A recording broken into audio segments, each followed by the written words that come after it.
Chapter 14. "We're off!" someone was shouting. "We're off at last!" James woke up with a jump and looked about him.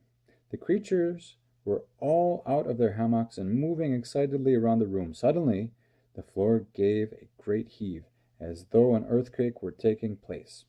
"Here we go!" shouted the old green grasshopper, hopping up and down with excitement. "Hold on tight!" "What's happening?" James cried, leaping out of his hammock. "What's going on?" The ladybug, who was obviously a kind and gentle creature, came over and stood beside him. "In case you didn't know," she said, "we are about to depart forever from the top of this ghastly hill that we've been living on for so long. We are about to roll away inside this great, big, beautiful peach to a land of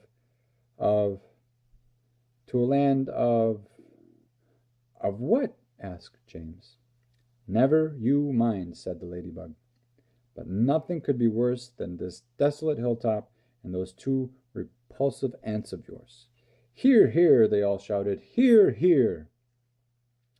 "You may not have noticed it," the ladybug went on, "but the whole garden, even before it reaches the steep edge of the hill, happens to be on a steep slope. And therefore the only thing that has been stopping this peach from rolling right away from the beginning is the thick stem attached to the tree. Break the stem, and off we go." "Watch it!" cried Miss Spider, as the room gave another violent lurch. "Here we go!" "Not quite, not quite!"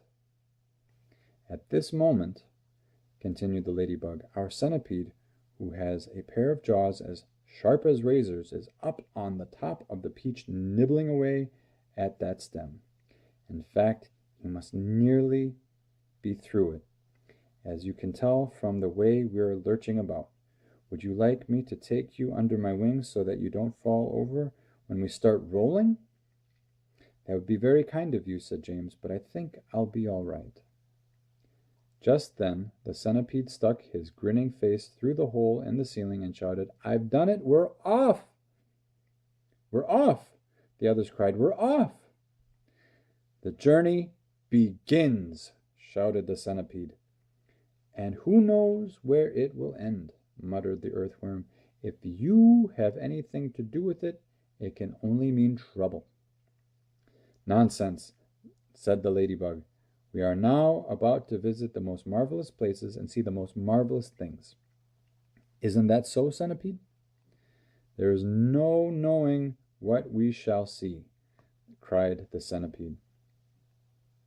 "We may see a creature with 49 heads who lives in the desolate snow, and whenever he catches a cold which he dreads, he has 49 noses to blow. We may see the venomous pink-spotted scrunch, who can chew up a man with one bite.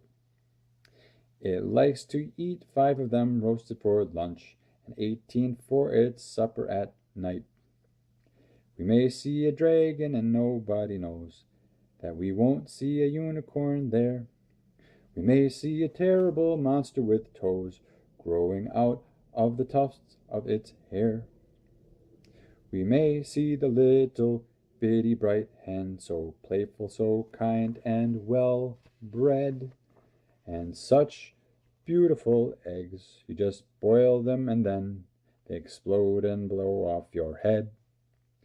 And new and gnuscious surely you'll see, and that enormous and ignorable gnat, whose sting, when it stings you, goes in at the knee and comes out through the top of your hat.